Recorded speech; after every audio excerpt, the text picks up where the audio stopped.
ছেলে শোন বেটা, যাকে তার মা বাইচা থাকার পরেও, বাবা বাইচা থাকার পরেও, যেই সন্তানকে ওই ঘরে ঘুমাইবার পরেও আপন মা বাপ নামাজের কথা বলে না, খোদার 65 দিন 365 দিনে কোনোদিন ফজরের নামাজ পড়ে না, খোদার কসম তোর রূপে আল্লাহর লানত, আল্লাহর লানত, আল্লাহর লানত। তোর মা বাপ তোরে পছন্দ করে না, এই জন্য আল্লাহর লানতের কারণে তোরে সবাই ছেড়ে দিছে। তোরে খোদার গজব করছে, গজব তোর রূপে আল্লাহর লানত করছে। বেটা কি বোঝস নাই? বেটা তোর রূপে খোদার গজব করছে। এই জন্য তোরে আর তোর মাও ডাকে না, তোর বাপেও ডাকে না, তোর বংশের কেউ তোরে আর নামাজের দিকে ডাকে না। আমি আমার বাচ্চাটাকেও ডাকি, আমি আমার বিড়িকেও ডাকি, আমার 7 বছরের বাচ্চারও আমি ফজরের নামাজে তুইলা ওযু করাইয়া একসাথে বাথরুমে নামাজে পড়ি। চলেন আপনি আমার ছেলেরে জিজ্ঞাসা করেন, এটা মনে করছে রঙের গুড্ডি উড়াইতে আছে, কথা বুঝছেন না? আমার তো কেউ কিছু কয় না। আরে তোর রূপে খোদার গজব দেখে না তোরে কেউ ডাকেন। আল্লাহ থেকে যখন বান্দার থেকে যখন আল্লাহ পাক নজর সরায় ফেলে, তো পুরা মখলুকাত তারে অপছন্দ করে। হয়তো আল্লাহর নজর থেকে সরে গেছে, কথা বুঝছেন না? এই জন্য পুরা মখলুকাত থেকে সরে গেছে, কেউ তারে আর পছন্দ করে। ওহ, একদিনও নামাজ পড়ে না, কেউ কিছু বলে না। আপনি কি মনে করেন বেটা তার উপরে কেমন খোদার গজব পড়ছে? কেউ তারে কদ্দুর ডাকেও না, কেউ কদ্দুর জিঙ্গায়ও না। কিরে বেটা তুই যে এইভাবে একটা মুসলমানের বাচ্চা যেভাবে নষ্ট হয়ে যাইতেছ, ঘটনাটা কি তারে ফুল? আরে কিরে তোর আল্লাহ নাই, তোর কি খোদা নাই, তোর আখেরাত নাই, তোর মরণ নাই, কেউ তারে মনে করাই দেওয়ারও নাই। আপনি জিজ্ঞাসা করেন একটা ছেলেরে যে বাবা তুমি বলো তো, তুমি ছোটবেলা থেকে তোমার বাপের চুল কখনো এরকম দেখছো? তো তুমি এটা কি চুল রাখলা? বলেন বলেন, যে তুমি যে এই অপদার্থের মতো চুল রাখছো, এই জঙ্গলি আফ্রিকান জঙ্গলির মতো, তোমার বাবা দাদা পূর্বপুরুষ, তোমাকে গ্রামের চাচা জেডা, খালু মামা ফুফা দাদা নানা, তোমার বংশের 14 গোষ্ঠীর কাউরে জীবনে দেখছো নি এই চুল রাখে? তাহলে তুমি কেমনে এদের থেকে একদম পৃথক হয়ে গেল? কে তোমারে তোমার পূর্বপুরুষ থেকে, তোমার ফ্যামিলি থেকে এরকম বিচ্ছিন্ন করে দিল? কথা বলেন, জিজ্ঞাসা করেন ছেলেটাকে যে বাবা তুমি কি ছোট্টবেলা থেকে এটাই দেখছো যে তোমার বাবা দাদা, তোমার চাচা মামা ফুফা খালু এরা এক ওয়াক্ত নামাজ পড়ে না, এটাই দেখে বড় হইছো? তো তুমি যে এক ওয়াক্ত নামাজ পড়ো না, তুমি কি এই দেখেই বড় হইলা ছোট্টবেলা থেকে যে তোমার ঘরের কেউ, তোমার মা বাপ, তোমার বয়স্ক মুরব্বী চাচা জাডা, এরা কেউ ফজরের নামাজ পড়ে না? তো তুমি যে কোনোদিন ফজরের নামাজ পড়ো না, তুমি যে কোনোদিন জানো না ফজরের নামাজের ওয়াক্ত কখন, তো তুমি এই অসভ্য জিন্দিগি, এই জঙ্গলি জিন্দিগি, এই সম্পূর্ণ বাঁধনহীন মন মতো জিন্দিগি, এটা কি জীবন? এ তো মানুষের জীবন না ভাইয়া, খোদার কসম এটা মানুষের জীবন না, এটা তো জানোয়ারের জীবন, এ তো চতুষ্পদ জন্তুর জিন্দিগি। যে জিন্দিগি বাঁধনহীন, যে জিন্দিগিতে আল্লাহর হুকুমের কোনো তোয়াক্কা নাই, রাসূলুল্লাহ সাল্লাল্লাহু আলাইহি সাল্লামের কোনো অনুসরণের কোনো পরোয়াই নাই, খোদার কসম এটা কোনো জীবন না, এটা অসুস্থ জীবন, এটা অনেক বড় ব্যর্থতা। হ্যাঁ, আল্লাহ তাআলা কোরআনুল কারীমের মধ্যে বলছেন, বন্ধু মনের ইচ্ছে মতো যে চলে, মনে রাখেন আপনি বলে দেন ওরা মানুষ নয়, ওরা শুধুই চতুষ্পদ জন্তু। ইনহুম ইল্লা কাল আনআম, যারা তাদের দিল কাজে লাগায় না, কান কাজে লাগায় না, চোখ কাজে লাগায় না, আল্লাহ বলছেন উলাইকা কাল আনআম, এরা জানোয়ার, এরা চতুষ্পদ জন্তু। এই জন্য আমি বলতেছি, আল্লাহ তাআলা বলেন ইন্নাল ইনসানা খুলিকা হালুআ, এই যে আয়াত আমি পড়ছি 29 নম্বর পারা 70 নম্বর সূরা, সূরা মাআরিজ, এই সূরার কয়েকটা আয়াত পড়ছি আমি 19 নম্বর আয়াত থেকে। এই সূরাটা আল্লাহ তাআলা বলেন ইন্নাল ইনসানা খুলিকা হালুআ, নিশ্চয়ই মানুষ স্বাভাবিকভাবে তাকে যে বানানো হয়েছে আল্লাহ বলেন স্বাভাবিকভাবে মানুষের চরিত্র কেমন? আল্লাহ তাআলা বলেন হালুয়া, অর্থ হইল সে ভীরু, সে লুভী, অধৈর্য। এই শব্দটার তিনটা অর্থ, তিনটাই একই রকম। মানুষ স্বাভাবিকভাবে ভীরু, মানুষ স্বাভাবিকভাবে অধৈর্য, মানুষ স্বাভাবিকভাবে লুভী। মানে কি? মানে হইল মানুষ আল্লাহর উপরে আস্থা রাইখা, আল্লাহ তাআলার উপরে ভরসা কইরা, আল্লাহ থেকে বৈধভাবে, হালাল ভাবে, ন্যায়সঙ্গত ভাবে পাওয়ার অপেক্ষায় সহ্য করতে চায় না। মানুষ মনেই করে আমি যদি আল্লাহর উপরে ভরসা করে চলি, আমি যদি হালাল উপায়ে চলি, আমি যদি বৈধ রাস্তায় চলি, তাহলে আমার সংসারও চলবে না, আমার জিন্দিগিও চলবে না। বরং আমার দায়িত্ব হইল তাড়াহুড়া করা, লোভের কারণে, ভীরুতার কারণে। মানে ভীরু বলতে এখানে ভয় পায় হলো আমি যদি বৈধভাবে বসে থাকি কোন দিনে সংসার চলবো না। এই মানসিকতার কারণে আল্লাহ তাআলা বলেন অধৈর্য হওয়ার কারণে, ভীরু হওয়ার কারণে, লুভী হওয়ার কারণে মানুষ আল্লাহর উপরে ভরসা না করে নিজেই নিজের দায়িত্ব নিয়া হালাল হারাম, বৈধ অবৈধ, জায়েজ না জায়েজ সবকিছু কামড়াইয়া দুনিয়া সিরাবিরা খাইয়া লাইতেছে। কথা বুঝছেন না? এই তার হিসাব হইল এটা। আরে বেড়াই হুজুরের ইতান কথা লইয়া বইয়া থাকলে বুঝি সংসার চল। হ্যাঁ মিয়া, হুজুর মিয়া সবকিছুর মধ্যে মিয়া কোরআন কিতাব আইয়া লাগাই দেন, এমন বেয়াদব আছে না? কথা বলেন না কেন? ধমক মারে, হ্যাঁ হুজুর সবকিছুর লগে মিয়া আইয়া কোরআন কিতাব লাগাইয়া দেন আপনারা। হ্যাঁ আপনার হুজুর গো যন্ত্রণার মধ্যে কারণে চলা যায় না। এটা একটা বিয়ের অনুষ্ঠান, ফুলা পাইনি কিছু ফুর্তি করবে, আনন্দ করবে, আপনারা এনে আইও শরীয়ত লইয়া ব্যস্ত। কত বড় গাদ্দার, কত বড় নাফরমান তুই বেটা। কইলিটা কি বেটা, বললিটা কি? একটা বয়স্ক মানুষ, একজন 50 বছরের বয়স্ক মুসলমান, তুমি কেমনে এত বড় কথা বলতে পারলা যে মুসলমানের বিয়ে, তার মধ্যে কোনো দিন নাই, এখানে আল্লাহর কোনো বিধান নাই? কথা বলেন না, কোনো বিধান নাই। তো বিয়ে তো আল্লাহর হুকুম, ফানকিহু, আল্লাহ তাআলা বলছে তোমরা বিবাহ করো। নবীজি বলছে বিয়ে আমার সুন্নাত, আর নিকাহু মিন সুন্নতি। মানে একটা উদাহরণ দিলাম আর। তাহলে বিয়ে আল্লাহর হুকুম, বিয়ে নবীর সুন্নত। যেটা আল্লাহর হুকুম সেটা কি ইবাদত না? কথা বলেন, যেটা নবীর সুন্নত এটা কি ইবাদত না? তো তাহলে ইবাদত আল্লাহ এবং তার রাসূলের পন্থায় হবে না আমাদের মন মতো হবে? তো তাহলে আমাদের বিয়ের অনুষ্ঠান আমাদের মন মতো হচ্ছে কেন? গায়ে হলুদ আল্লাহ এবং রাসূলের কোন সুন্নাত? 70,000 টাকার গেট, একই হাইয়েসের মধ্যে বেড়া বেড়ি এক লোকে যাইতে বইন্ডা দেখিতা, একই প্যান্ডেলের ভিতরে বেটা বেটি একসাথে খায়, হাসি রসিকতা, পুরা বাড়ির মহিলাগুলো অসভ্য, বেপর্দা বেহায়া নারী ছেড়ে দিছে মনে হয় যেন সবাই সবার ঘর থেকে, যে আজকে বিয়ে, আজকে কোনো শরীয়ত নাই, আজকে কোনো দিন নাই, আজকে কোনো আল্লাহর হুকুমের কোনো তোয়াক্কা নাই, যার যেভাবে মন চায় ছবি উঠাও, ভিডিও করো, বেড়া বেড়ি ফুলা মাইয়া মেয়েরে জেনে সাজায়, সেখানে ছেলে গিয়ে ভিডিও করতেছে, ছবি উঠতেছে, হাসি রসিকতা ঠাট্টা মস্কারি, শালা দুলাভাই, শালি দুলাভাই, বাহ তামাশা।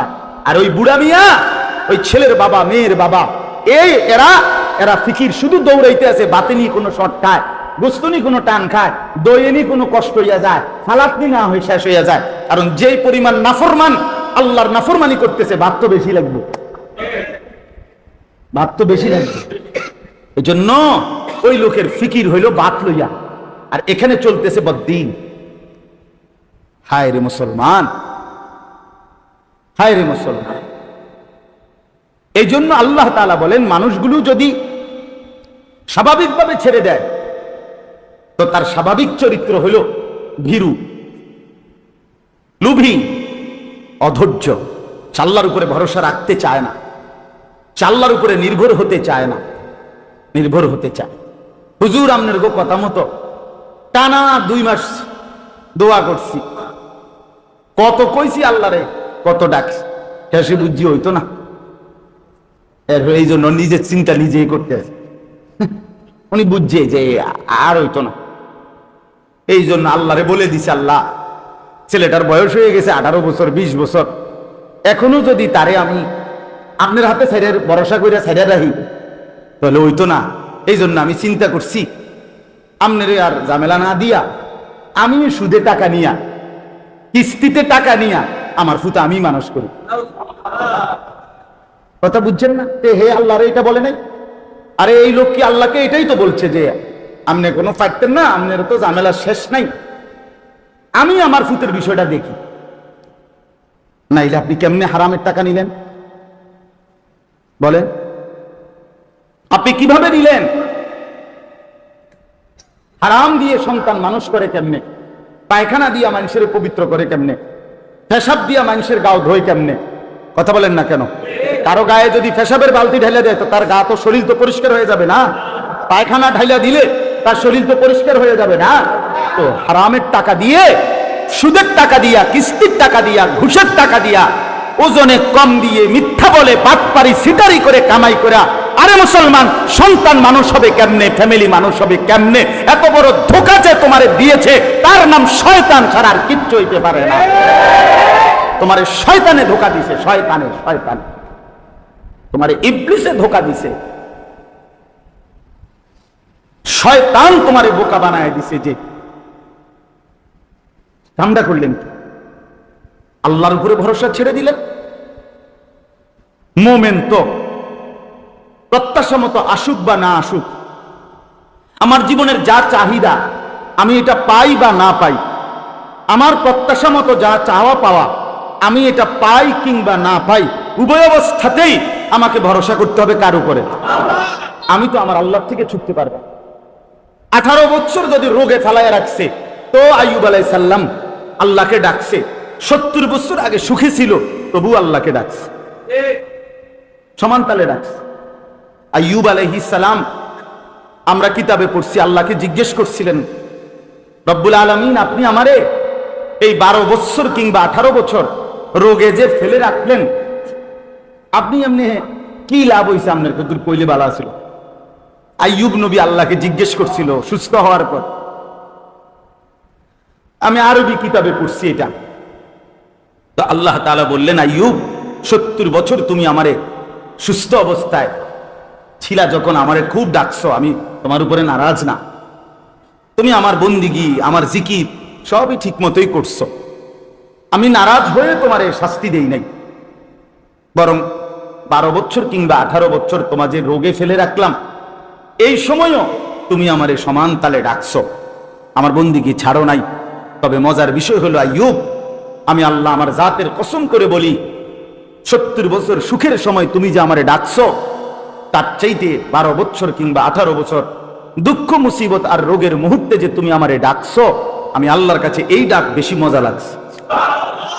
বেদনা ভরা ডাক, আঁসু ভরা ডাক, চোখের পানি ধরানো ডাক আমার কাছে বড় মায়া লাগতো, বড় বেশি ভাল লাগতো। রোগে শোকে পড়ে তুমি যখন আমারে ডাকতা তখন আমি আল্লাহ তাআলা খুব মজা পাই। তো আল্লাহ তাআলা বলেন, ইন্নাল ইনসানা খুলিকা হালুয়া, মানুষগুলোর স্বাভাবিক চরিত্র হলো মানুষ ভীরু, মানুষ লোভী, মানুষ অধৈর্য, অল্পতেই আল্লাহর উপর থেকে ভরসা সরিয়ে ফেলে, আল্লাহর উপর থেকে নির্ভরতা হারিয়ে ফেলে। হাদিসের মধ্যে আছে আল্লাহর নবী সাল্লাল্লাহু আলাইহি সাল্লাম বলেন, ওয়াল্লাহি লা ইয়াহমিলান্নাকুম ইসতিবতাউর রিজক ফি মাআসিল্লাহ। নবীজি বলেন, শোনো বান্দা উম্মত, আল্লাহর কসম করে বলি, তোমাদের উপরে আল্লাহর দেওয়া রিজিক, আল্লাহর পক্ষ থেকে যা কিছু বৈধ হালাল বরাদ্দ, ওটা দেরিতে আসতেছে বলে, দেরি হচ্ছে বলে তোমরা আল্লাহর নাফরমানি গুনাহে লিপ্ত হয়ে যেও না, লিপ্ত হয়ে যেও। কেন? নবীজি বলেন, ফাইন্নাহু লা ইয়ামুতা নাফসান হাত্তা তাস্তাকমিলা রিজকাহা। কেন? শোনো, নিশ্চয়ই কোনো মানুষ, কোনো আত্মা মরবে না তার জন্য বরাদ্দকৃত রিজিক পূর্ণ না করে। তার জন্য বরাদ্দকৃত রিজিক আসবেই, কোনো সন্দেহ নেই। এই জন্য আল্লাহ তাআলা বলেন, মানুষের স্বাভাবিক চরিত্র হলো মানুষ ভীরু, মানুষ লোভী, মানুষ অধৈর্য। এবার আল্লাহ বলেন কেমন মানুষ? আরেকটা হলো ইদা মাসসাহু শাররু জাজুআ, যখনই একটু সব কিছু ঠিক মতো চলতেছে, সুস্থ স্বাভাবিক, কামাই রোজগারি আছে, সবকিছু ঠিকঠাক, কিন্তু যখনই আমি কখনো মাঝে মধ্যে একটু মুসিবত দেই, তার মধ্যে কোনো মুসিবত আসে, রোগ শোক পেরেশানি, আর্থিক অনটন অথবা ব্যবসা মন্দা ইত্যাদি কোনো কিছু একটু বিপদ মুসিবত পেরেশানি দেই, আল্লাহ তাআলা বলেন 10 বছর পরেও, 3 বছর পরেও, 6 বছর পরেও যদি একটু মুসিবত দেই, পেরেশানি দেই, এক কথায় জাজুআ, নিরাশ হয়ে পড়ে, হতাশ হয়ে পড়ে, শেষ, আমি শেষ। কি হইছে ভাই, আপনি কিতা শেষ কিতা? কইেন নাও ভাই, কি হইছে কোন, কইতাম না, আপনি কোন? বলবে যে ওই যে একবার, আজ থেকে 3 বছর আগে একবার সাংঘাতিক জ্বর উঠছিল, 1 সপ্তাহ জ্বর আছিল, এই জ্বর আবার ফিরে আসছে আজকে 3 বছর পর। এই আজকে 3 বছর পরে আবার জ্বর আবার আইলো কেন? অন্যায় হয়ে গেছে।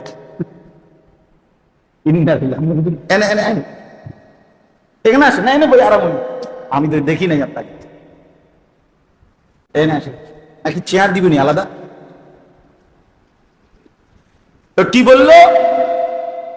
অর্থাৎ ও 3 বছর পরে, আজকে 3টা বছর সুস্থ, কিন্তু আজকে 3 বছর পরে একটু জ্বর হইছে, একদম আত্মাও ছেড়ে দিছে, হতাশ হতাশ।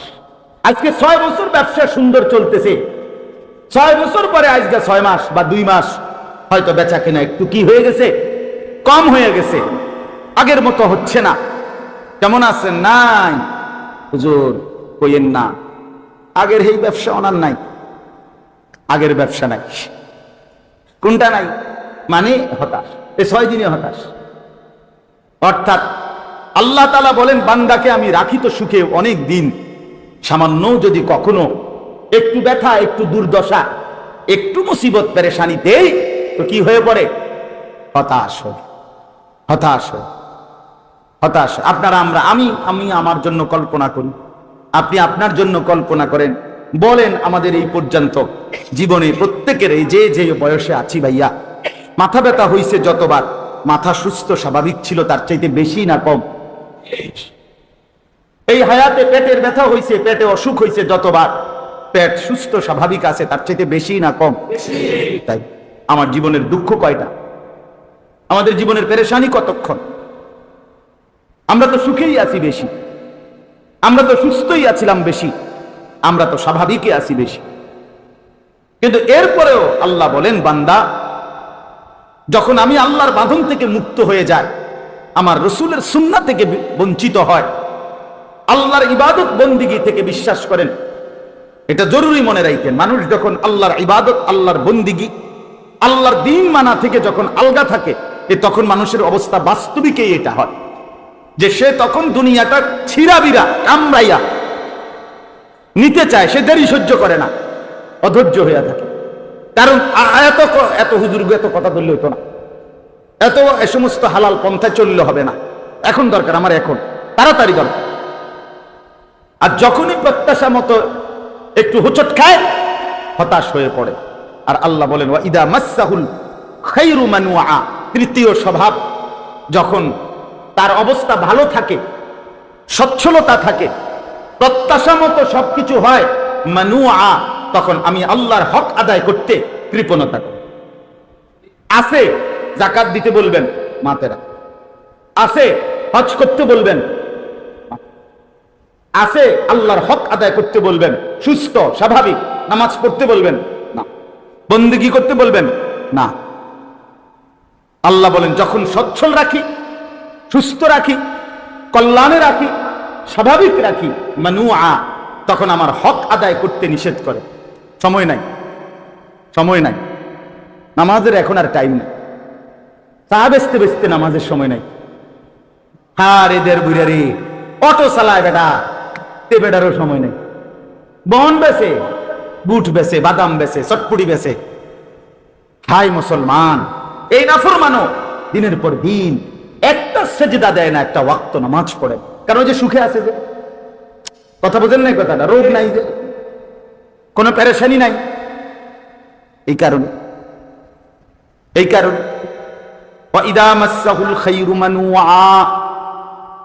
এই যে ছেলেরা দেখেন সুস্থ স্বাভাবিক, মাথার চুল থেকে পায়ের নখ পর্যন্ত সবকিছু ঠিক আছে, হাত পা শরীর অঙ্গ প্রত্যঙ্গ একদম সুস্থ, মানুষের যৌবন, মানুষের কুওয়াত। কোরআনে আল্লাহ বলছে যৌবন কালটাকে বলা হয়েছে কুওয়াতান, শক্তি। শক্তি মানেই যৌবন, যৌবন মানেই শক্তি। শিশুকাল এ তো দুর্বল, বৃদ্ধকাল এটাও দুর্বল, মাঝখানে শক্তির কাল কোনটা? যৌবন কাল। তো শক্তিটা তো আল্লাহ বলেন আমি দিছি। সুম্মা জাআলা মিন বাদি দুফিন কুওয়া, আমি আল্লাহ দুর্বল বাচ্চাকে আমি রব্বুল আলামিন শক্তি সঞ্চার করেছি, আমি যুবক বানিয়েছি, আমি কিশোর তরুণ বানিয়েছি। তাহলে যেই আল্লাহ আমাদের এই মুহূর্তে মাথার চুল থেকে পায়ের নখ পর্যন্ত সুস্থ স্বাভাবিক সবল বানাইলেন, সেই মালিককে সেজদা না করা কেমন বিষয় এটা বলে?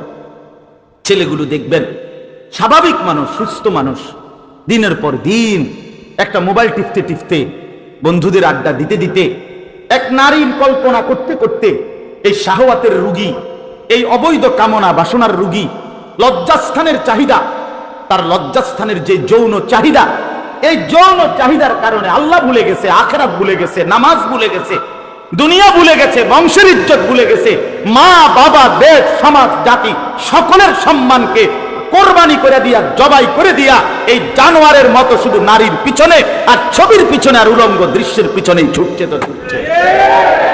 হায় মুসলমানের বাচ্চা, এরপরে গন্তব্য গিয়ে থামবে কোথায়?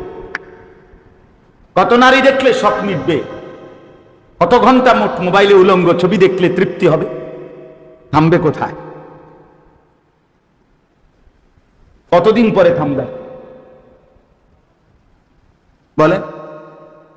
আমি সব সময় বলি লোনা জলে তৃষ্ণা মেটে না, তৃষ্ণা মেটে না। যে পানি লবণাক্ত, সমুদ্রের পানি, এটা পান করলে তৃষ্ণা মেটে না, লোনা পানিতে তৃষ্ণা মেটে না। ঠিক তেমনি ভাবে খোদার কসম, কোন গুনাহ তৃপ্তি দেয় না। গুনাহ কি দেয় না? তৃপ্তি দেয়। এক সাগর মদ খাইলো ওই মদখোর তৃপ্ত হয় না। সারা পৃথিবীর সমস্ত নারী উলঙ্গ দেখলেও ওই জন্তুর তৃপ্তি হয় না, সারও দেখতে চায়। কিন্তু যার স্ত্রী হালাল আছে, সে একজন পবিত্র স্ত্রী নিয়েই 70 বছর পার করে দেয়, তার একজন দিয়ে চলে। যে হালাল পবিত্র পানি পান করে, তো সে 3 চুমুক পানি পান করলেই তার তৃষ্ণা কি হয়ে যায়? মিটে যায়। এজন্য গুনাহ তৃপ্তি দেয় না। তো আল্লাহ তাআলা বলেন আমার বান্দার স্বাভাবিক হালাত হলো 3টা। এক, সে অধৈর্য, ভীরু, লোভী, আমি আল্লাহর উপরে ভরসা রাখতে চায় না। অথচ মুমিনের কাছে আল্লাহর চাওয়া, মুমিন সর্বাবস্থায় ভরসা করবে কার উপরে? ওয়ালা রাব্বিহিম ইয়াতাওয়াক্কালুন। আল্লাহ বলেন ইমানদার তো তারা যারা তাদের রবের উপরেই ভরসা করে। কুল্লান মুসিবানা ইল্লা মা কাতাবাল্লাহু লানা হুয়া মাওলানা ওয়া আলাল্লাহি ফালিয়াতাওয়াক্কালিল মুমিনুন। আল্লাহ বলেন বন্ধু আমার, নবী আমার, আপনি বলে দেন, ইমানদার বান্দাদেরকে বলে দেন, শোনো আমার উম্মত, কোন মুসিবত কোন বিপদ আমাদের উপরে আসবে না। আসবে কেবল সেইটাই যা আল্লাহ আমাদের জন্য লিখে রেখেছেন। আল্লাহই আমাদের অভিভাবক। ওয়া আলাল্লাহি ফালিয়াতাওয়াক্কালিল মুমিনুন। আল্লাহর উপরেই মুমিনের ভরসা করা উচিত। কার উপরে?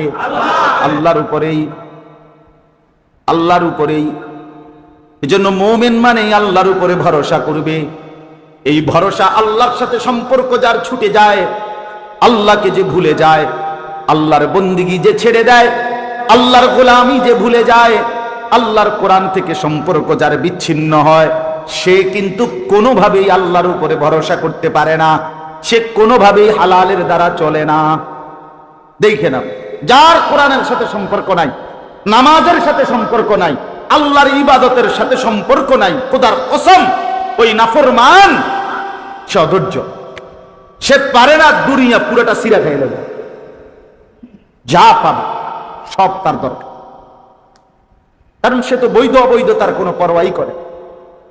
আর কি আল্লাহ বলেন, আর হলো এই আল্লাহর বাঁধন থেকে মুক্ত যে মানুষ, সে তার জীবন চলার পথে যখনই একটু হোঁচট খায়, একটু পেরেশানি অথবা তার প্রত্যাশা মতো হয় না, তখন হতাশ হয়ে ইমানদার হতাশ হয় না, নাফরমানি হতাশ হয়। আর আল্লাহ তাআলা বলেন 3 নাম্বার হলো, যখন প্রত্যাশা মতো সবকিছু মিলে, তখন আমি আল্লাহর হক আদায় করতে কার্পণ্য। তখন আর নামাজেরও টাইম নেই, যাকাতেরও টাইম নেই, হজ্জেরও টাইম নেই, আল্লাহর হুকুম পালনের টাইম নাই, আল্লাহর রাস্তায় খরচ করারও মানসিকতা নাই, সময় নেই। আপনি বলবেন সময় নেই, নামাজের টাইম নাই, আল্লাহর রাস্তায় দাওয়াত ও তাবলীগের মেহনতে একটু সময় দিবেন না, টাইম নেই, উলামায়ে কেরামের কথা শুনবেন না, টাইম নেই।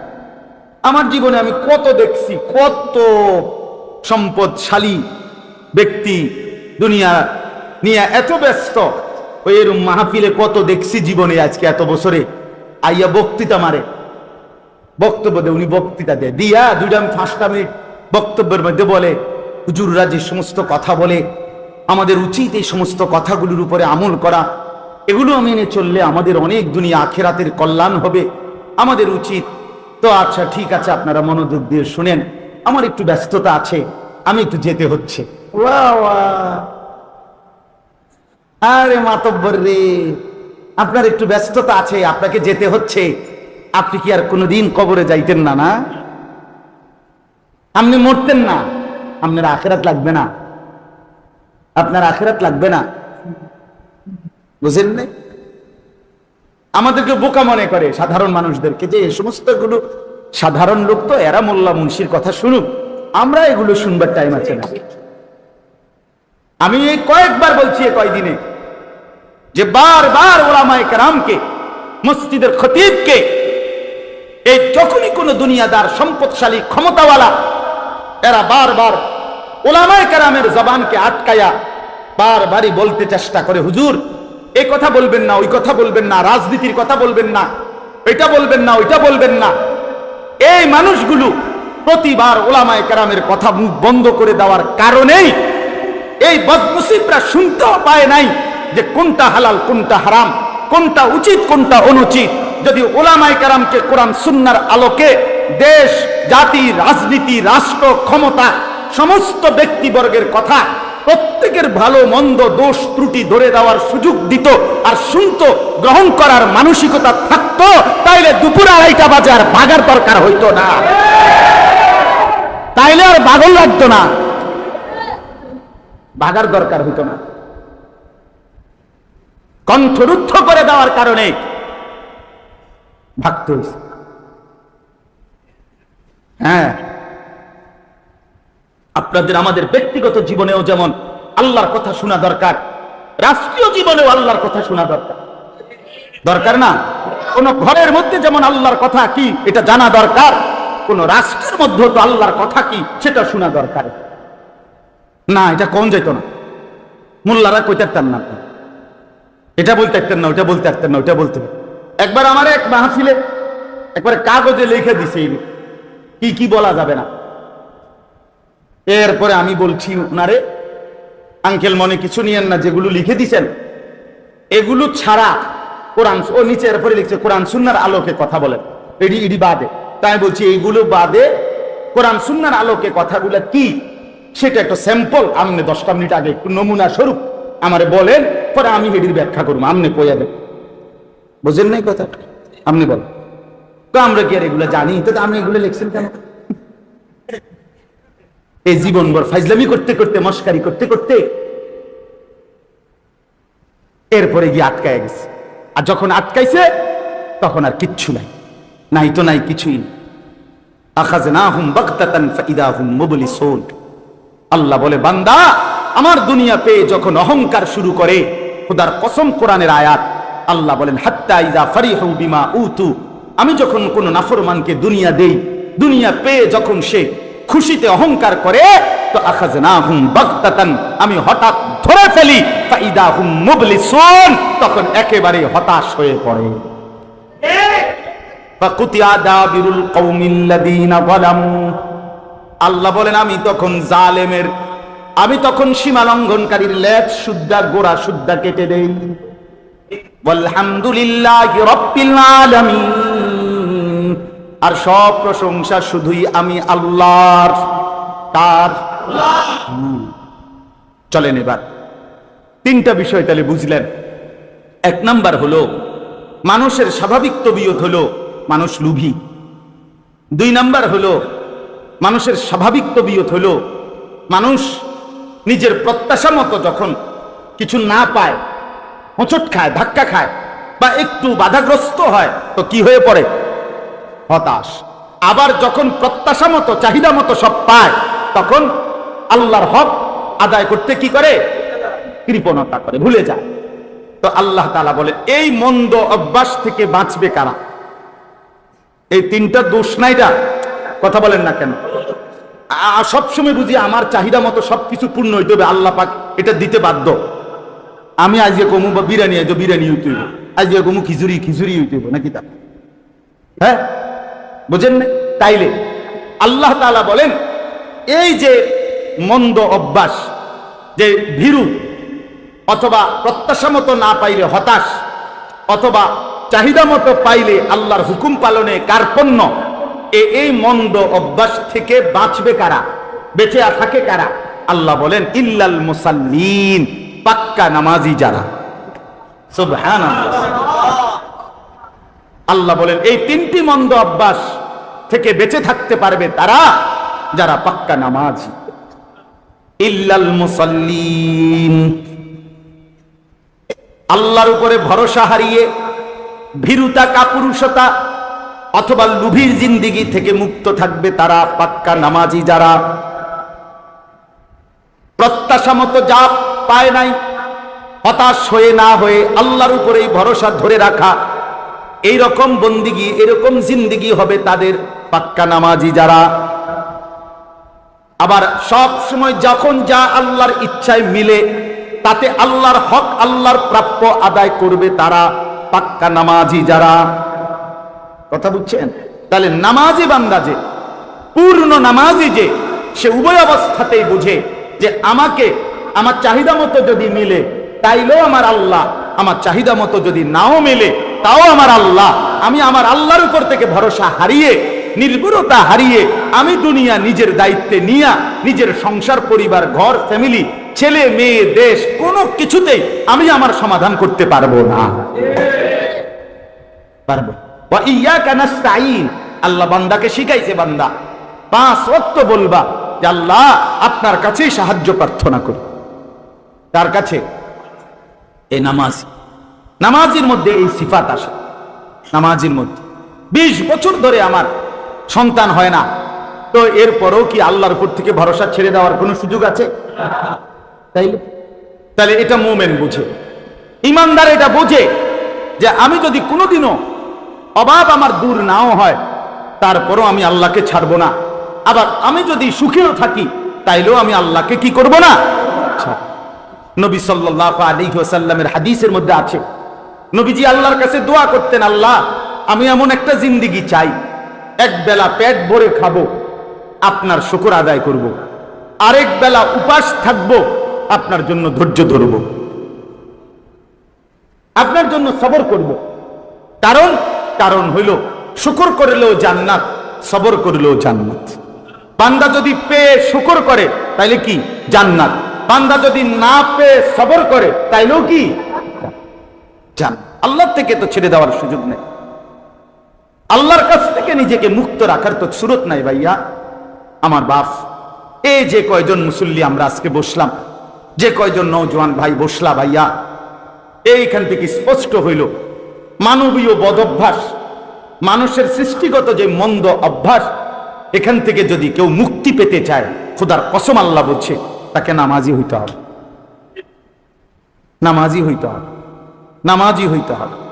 আল্লাযীনা হুম আলা সালাতিহিম দাঈমুন, আল্লাহ বলে শুধু নামাজি না বরং দায়েম নামাজি, অর্থাৎ সদা সর্বদা যারা তাদের পুরা জিন্দেগি নামাজের উপরে চালু রাখে, দায়েম রাখে, সর্বদা চালু রাখে, এমন প্রিয় বান্দাই বিপদেও হতাশ হয় না, সুখেও আল্লাহকে বলে না। কথা বুঝছেন না? সর্বদা নামাজ। তাহলে নামাজি হইতে হবে কখন? সর্বদা। বলেন না কখন কখন? সর্বদা। মানে প্রত্যেক শুক্রবার, প্রত্যেক শুক্রবার 1:25 মসজিদে ঢুকবে, 1:38 মসজিদ থেকে বাইরে। 2 রাকাত নামাজ, 2 রাকাত নামাজ পড়ার মধ্যেও গরিব দিকে চাইছে 18 বার। আর দরজার ওইখান থেকে পিছনে বাহিরে, মসজিদের বাইরে ইবলিস শয়তান তারে শিক্ষা ডাকতেছে, আরে তোর মতো বেটা হচ্ছে এতক্ষণ মসজিদে বইয়ে থাকল না, তাড়াতাড়ি বাইরে বেটা, তাড়াতাড়ি বাইরে বেটা। ইমাম সাহেব সালামটা ফিরাইতে দেরি জুমার নামাজে, পরে এমন কিরমি কামড় দেয়, বুঝেন না কথা, ফেটটা সাথে সাথে ইবলিসের ডাকে মসজিদ থেকে বাইরে। নাই তো 4 রাকাত সুন্নতে মুআক্কাদা ইমাম সাহেবের প্রথম কাতারের বয়স্ক মুসল্লি, তারা যে বছরের পর বছর পড়ে, তারা বেকুব দেখে পড়ে না। কথা বলেন না কেন? জুমার নামাজের 2 রাকাত ফরজের পরে যে আরো 4 রাকাত সুন্নত পড়ে, এই হুজুর এবং এই যারা পড়ে নিয়মিত, এরা বেওকুফ না? আর আমনে সালাত, আমনে সালাত, এটা হুজুরের আব্বা সম্পত্তি, হুজুরের বাড়ির থেকে আনছে দেখে এটা পড়ে। যদি কোরআন সুন্নাহর মধ্যে না থাকতো, রাসূলুল্লাহ সাল্লাল্লাহু আলাইহি সাল্লামের আমল যদি না থাকতো, তাইলে কি এটা হতো? এটা উলামায়ে কেরাম পড়তো? তাইলে এই জন্য সর্বদা নামাজ মানে কি? শুধু জুমা? কথা বলেন না কেন? শুধু জুমা? কয় ওয়াক্ত? 5 ওয়াক্ত। 5 ওয়াক্ত প্রতিদিন। হাকিমুল উম্মত মুজাদ্দিদুল মিল্লাত হযরত মাওলানা শাহ আশরাফ আলী থানভী রাহমাতুল্লাহি আলাইহি বলছেন, সুবহানাল্লাহ, দারুণ কথা বলছেন হযরত থানভী রাহমাতুল্লাহ বলছেন, কোন ব্যক্তি একটি নেক আমল করার পর যদি পুনরায় সেই নেক আমল আবার করতে পারে, তাহলেই প্রমাণ হয় পূর্বের নেক আমলটি কবুল হয়েছে।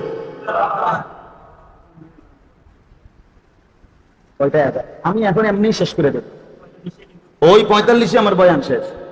আমি যে 45 পর্যন্তই বয়ান, অসুবিধা নেই। 45 বাজছে এখন? জি। তো এরপরে আপনি বুঝেন যে হাকিমুল উম্মত থানভী রাহমাতুল্লাহ আলাইহি বলেন,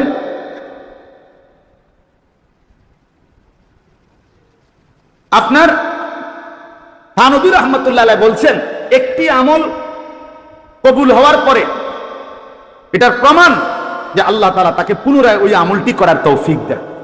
এই জন্য যার ফজর কবুল হয়েছে, আল্লাহ তাকে জোহর পড়ার তৌফিক দেন। যার জোহরের নামাজ কবুল হয়েছে, আল্লাহ তাকে আসর পড়ার তৌফিক দেন। যার একবার সুবহানাল্লাহ বলছে, তো আল্লাহ যখন এটা গ্রহণ করে, তো দ্বিতীয়বার বলার তৌফিক দেন।